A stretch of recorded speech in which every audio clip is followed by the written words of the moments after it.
Thanks to the support as a channel member, the Locker Room FM. Well, I think we've messed up our challenge for the Premier League, so we're going to pretend we were never interested in that this year. We're going for it in the Champions League, and today we have both legs of the quarter-final against Real Madrid.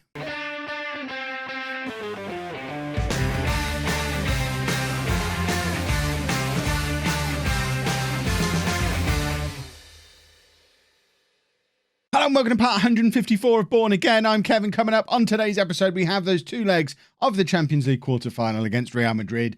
Since you were last with me, form has not been good in any competition. We got ourselves knocked out of the FA Cup after a replay against West Ham. To be fair, very rotated side in both of those games. As you can see, Beagles in goal, lots and lots of fringe players playing. So that's a West Ham side who are currently, are they 5th or 6th in the Premier League?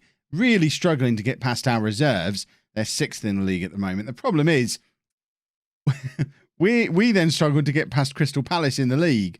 We're dropping points. Having lost to Manchester United in the last episode, drawing at home to Crystal Palace was just about the end for us when it comes to a title push, I think. This is what the league table looks like. We've got 7 games to go. We have a game in hand on both Liverpool and Manchester United, who are above us, but we're 8 points behind Liverpool. We don't play Liverpool or Man United for the rest of the season now. We do have a game against City, but they have a game in hand over us as well. These 4 should be the 4 who are going to the Champions League next season, but unless something remarkable happens, I think our run for retaining our Premier League title is over. And with us being knocked out of the FA Cup as well, it kind of is all about the Champions League. And I've heard Real Madrid are quite good at the Champions League. That being said, they're currently only 3rd in La Liga, and well behind Barcelona and Real Madrid and Atletico Madrid. Well behind. So maybe we're catching Real Madrid in an off-season. As you can see, they've won La Liga the last 3 years in a row, but not competitive this year. Maybe if there's going to be an opportunity for us to knock them out of the Champions League in a big game like this, maybe that opportunity is today. This is the team we're going to put out there for the first leg. We've got Mendoza in goal, a back four of Gilarducci, Da Silva, Diaz and Arango, Bonilla at the base of the midfield, Steinman and Ricardo ahead of him, a front 3 of Cook, Cernajacki and Soma. Soma plays because Domenico has been injured. That being said, I think Domenico, he's recovered from the injury now. He's up to 95. You know what? I think Domenico's coming back in. He missed the last game because he was injured, but I think we just bring Domenico straight back in. Soma can go on the bench instead of Sebastião. I think we go with that instead. Addo is also injured as well. But I'm happy with the team. I think that's as good a team as we can put out there in the circumstances. It would be nice if we'd have had a fully fit Domenico and if we had Addo available. Addo, he's a doubt for the second leg because the second leg is only a week away. He should be fit for the second leg, but there's no guarantees. So we might have to do this without Addo, who Real Madrid doing absolutely scummy FM streamer showdown tactics. This is what I do to Dr. Benji in the showdown whenever we have to play each other. They declared interest in Addo. They made an offer for Addo. As soon as the draw happened, they were trying to unsettle one of our best players. They are monsters. Luckily, it's backfired on them because he's not playing, so they unsettled the wrong guy. I expect a good result. Go out and grab a win. That has had absolutely no impact on these players. I guess it all just comes down to how up for it we are on the night. We are struggling for form, but we have done all of the usual stuff. Cernajacki is in after less than 2 minutes. Cernajacki puts us a goal ahead against Real Madrid. If this is a night where he's decided to turn up, then I'll be utterly delighted. We need Cernajacki at his very best this evening. And there is a goal we've scored so many times this season. Cook with the cross, Cernajacki with the header. Those two link up beautifully time and time again. And there we are. We're ahead in the tie. And now anything can happen. What I was saying is we've spent the last week and a half doing everything you can think of in Football Manager to give ourselves the best edge possible in this game. We played a friendly against a local team. Unfortunately, it was during the international break. So almost everybody was away on international duty, so didn't benefit from it. But I'd like to think it improved the club atmosphere. We did a team meeting. We did individual player conversations with everyone who could be involved in the game. Domenico's in here, and that's a good save from the Real Madrid goalkeeper. And it went behind for a corner, but apparently we did nothing with the corner because we didn't get to see it as a highlight. We do get to see a corner now, though. It's Cook looking for De Silva at that near post. De Silva, I think, has hit the crossbar then. It has been chalked up as a woodwork collision. I think that's the full technical term of what's just happened. You could argue we probably needed to go 2-0 up there. They always say, cliche bingo, they always say you should score while you're dominating a game. We've started brightly, but Real Madrid are very much not out of this. They've had more possession. They've had more shots. They are going to get their opportunities. Ricardo now playing in central midfield today, which I still think is his best position. Ricardo running through the midfield. Cook is in, and Cook should be squaring that to Domenico, who's right there alongside him.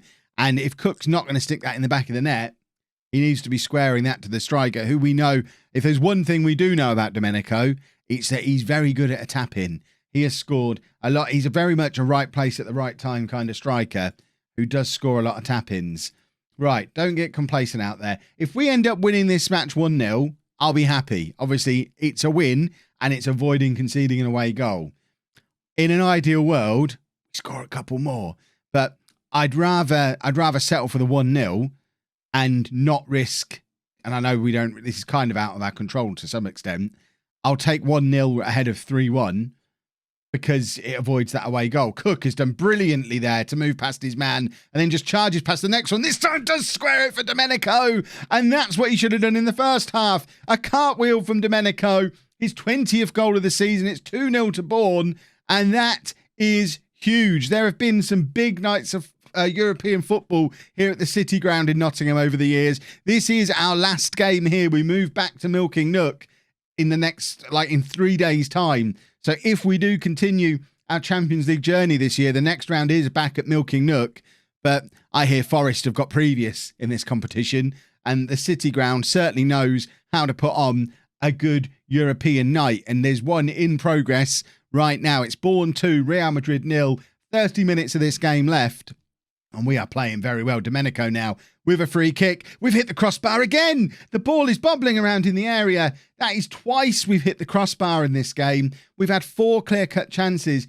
If anything, I do feel like we should be capitalising on these chances a little bit more, because if Real Madrid go up the other end now and grab a goal, all of a sudden I'm feeling a lot that I would always take 2-1 away in the first leg of a Champions League knockout game. And I'm sure they will as well. They'll go away quite pleased if they can grab a consolation goal in this game, because then they know they've just got to win 1-0 at their place, and everyone can win 1-0 at their own ground.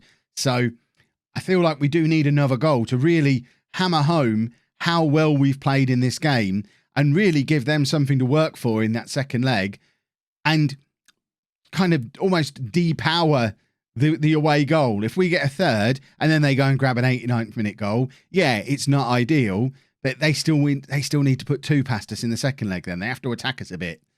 But that's a lovely ball over the cross to Domenico, who's in again here, and their goalkeeper again makes a very good save. 5 clear-cut chances now, but we have the corner, and we know we're very good at a set piece. Cernajacki is going to aim for De Silva here, I assume. Doesn't actually get to him, but Ricardo picks it up on the edge of the area, and he's fouled. Surely he is fouled.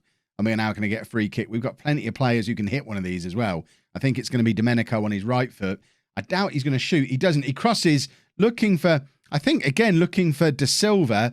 It was a pretty poor delivery. De Silva's had 2 pretty poor pieces of service there. We would be hoping for better. Right, for my final change, Ricardo is going to come off. Brezenio is going to come on, continuing his development in that Mezzala role. We're going to drop a little bit of praise because we have played very well. And now we have an in-swinging corner. Cernajacki looking for De Silva again. It falls to Cook on the edge of the area. Back to Cernajacki. Cross comes over again. And De Silva has just put it onto the top of the goal, I think. I don't think it's a third collision with the woodwork.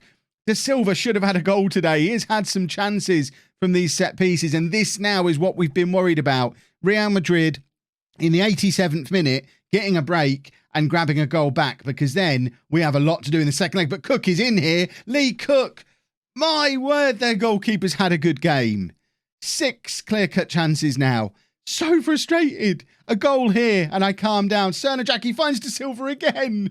And again, it's just a little bit too high. I think because he's so tall, he sometimes forgets he has to head it down. He can't just head it straight, because then it's going to go over. 2-0. We absolutely take 2-0 before the match. but it's definitely not job done.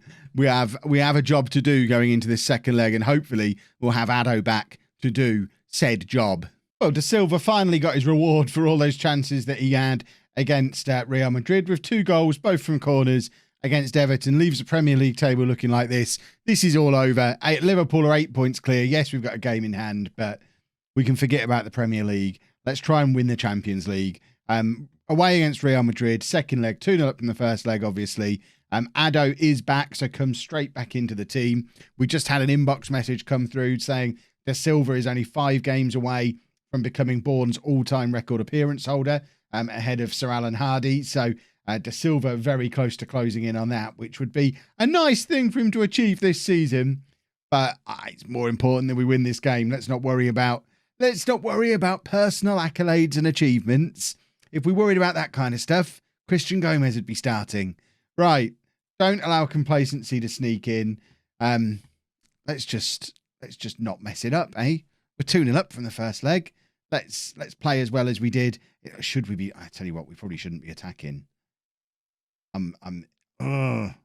Problem is, we always play better when we're attacking, when we go balanced. And we've actually got to the point, in our away games in the Premier League now, we leave it on attacking. We kind of just attack all the time, because if we don't, we often find ourselves not really creating anything. Now, I know we're 2-0 up and theoretically should be looking to defend a lead, but I think if we go back to that balanced mentality, I thought we'd given away a penalty there. If we go back to balanced, I think Real Madrid are 2-0 up by half-time. I think our best chance is to attack and try and grab an away goal relatively early. If we can go 1-0 up, we'll drop back to balanced on the hour mark. Cernajacki now in an attacking position, plays it out to Arango, who looks to find Domenico, nods it down to Cernajacki, but they weren't quite able to work it through between them, and it's Real Madrid now with the chance for a counter-attack. Arango hasn't quite made it all the way back. They're in, and who scored? And, oh dear. Mendoza looks like he probably could have done a little bit better here. We'll just have a look at this from the other angle, but it looked like it was a relatively easy stop for Mendoza, and it's just kind of gone through him.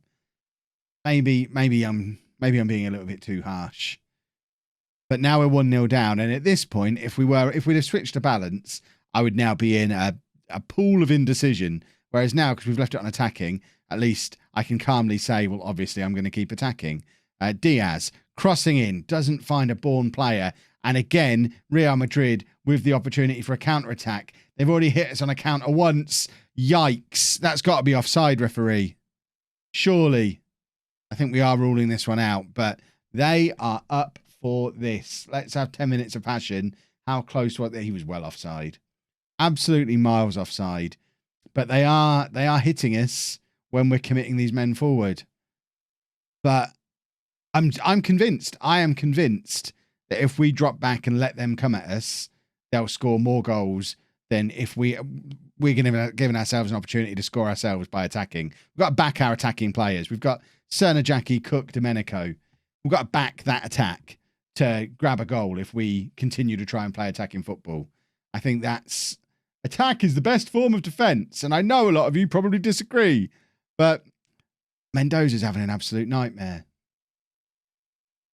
I mean, I refuse to take responsibility for what's happening here, because this isn't my tactics that's made him flap his arms around at these 2 goals he's conceded. This is just he's having a bad game. No excuses for that at all. Right, we demand more. They're coming at us again.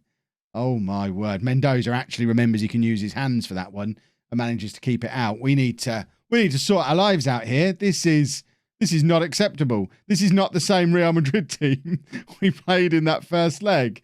And they've got men over on this left-hand side. They're playing us at our own game.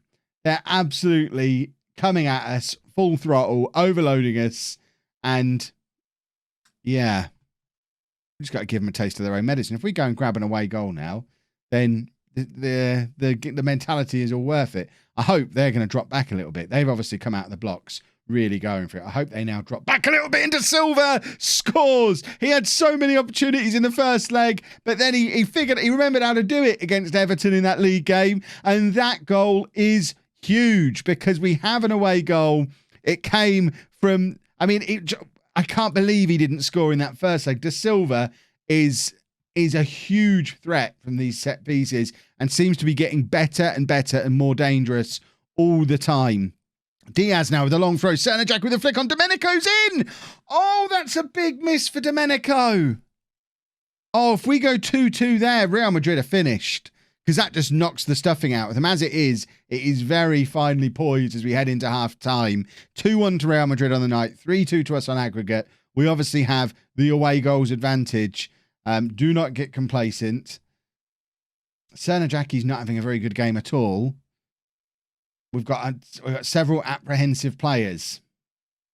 I mean, this is uncharted territory for us. We've never had as big a game as this on as grand a stage as this. There's a Champions League semi-final up for grabs against the team that's won the Champions League more times than anybody else. Games don't come much bigger, and we've given ourselves a great opportunity. But it is interesting to see that there are a couple of players who just don't seem to be able to cope with the pressure. And Cernajaki, worryingly, seems to be one of them. He is motivated, though, so I'm inclined to leave him on and look at these guys who are we've got an apprehensive captain on the pitch. That doesn't sit well with me. Addo's just recovering from injury, so we're going to bring Sarmiento on for Addo. We are going to keep an eye on Domenico as well. We've got both Soma and Sebastião on the bench if we need to bring them on. I'm going to ask for some creativity. We're going to go for the long throw from Diaz. Cernajaki's in, as he so often is. Steinman heads back to Cernajaki again. This is what we need to worry about, because Real Madrid have already proven several times in this game how threatening they are from this counter-attack. And Sarmiento, what an important tackle from him. He's become something of a forgotten man in this Bourne team over the years, and like a good squad player, but he is just... That was a very, very important challenge. That if we end up making it through this tie, that's as valuable as any goal we've scored. Bonilla now plays it forward to Domenico, who's got the chance to turn and run. He's got nobody up supporting him. Holds it up well, finds Sarmiento. Oh, he might have misunderstood when I said the tackle was more important than any goal and felt like he didn't need to hit the target there. Really did. Right, we're going to take off Domenico. We're going to bring on Soma. Domenico's worried. He's apprehensive. Let's get somebody on who's got a point to prove. Soma's been in good form recently. Regulus with the big throw. Falls to Cook. Cook has got options around him. Sarmiento is one of them. Sarmiento back to Regulus. Cross comes in for Cernajaki. Oh, how does that not cross the line? What is going on? We have a corner now. It's Cernajaki to take. It's looking for Da Silva again. It doesn't find him. Cook picks the ball up on the edge of the area. Back to Da Silva. He doesn't really want it there. Thankfully, it makes it back to Cook. Now, Bonilla, Sarmiento, Steinman's got a huge amount of space. He had time to pick his spot, and it was a terrible effort. Steinman, little bit worried about how much he seems to be bottling the big occasion. Right, cometh the hour, cometh the man. Cernajaki from a free kick to put us into the semi-final. It felt like it was his moment. Maybe it wasn't. We drop back to balance now in the 90th minute. We're going to drop a little bit of praise. Cernajaki looking for Da Silva again. The header is over. I'm hoping the game is too. With just over a minute left, Real Madrid are still a goal behind and still facing an away goal. This has to go very badly wrong. And luckily, Mendoza has had a better second half than he did in the first half. Just lump it. There you go. He knows the score. Lumps it up. Cernajaki brings it down nicely. Plays it down to Sarmiento. Sarmiento has looked very good since coming on, both attackingly and defensively. You don't say attackingly, both in attack and defensively. Regulus now with the throw. We're just using up time now, and this is exactly what we should be doing. 20 seconds left. He's just lumping it forward from the throw, and Real Madrid have got it back with their keeper, and it's the last place they want to have the ball at the moment. Big clearance. Arango just nods it down to Steinman, and now Cernajaki has got space and Arango on the overlap. It ends up with Arango. Again, we're not charging forward. We're just keeping hold of the ball, and that was a very, very professional performance. And we're in the semi-final of the Champions League. I'm not sure who we're playing because I wasn't paying any attention to what was going on in the other matches. Liverpool have made it through as well. So Liverpool having a lovely season. But we are playing Atletico in the semi-final, and they, unlike their city neighbours, are having a much better season domestically. That is going to be a tougher game than the one we've just played. and we made a bit of a meal of getting past Real Madrid in that second leg. But that does mean that we continue with our Champions League run in tomorrow's episode. So it won't actually be our first game back at Milky Nooks. We play Manchester City in the league. I'm probably not going to show you any more league games unless Liverpool and Manchester United start to bottle it, because we don't look like we're in that race anymore. If we end up back in it, we'll reconvene our interest in the Premier League. But for now, all eyes on the Champions League. It's Atletico in the semi-final coming up tomorrow. Cross fingers, boys and girls. If you've enjoyed that, please make sure you leave a nice big thumbs up on there for me. Subscribe to the channel for daily Football Manager videos. And thank you very much for watching.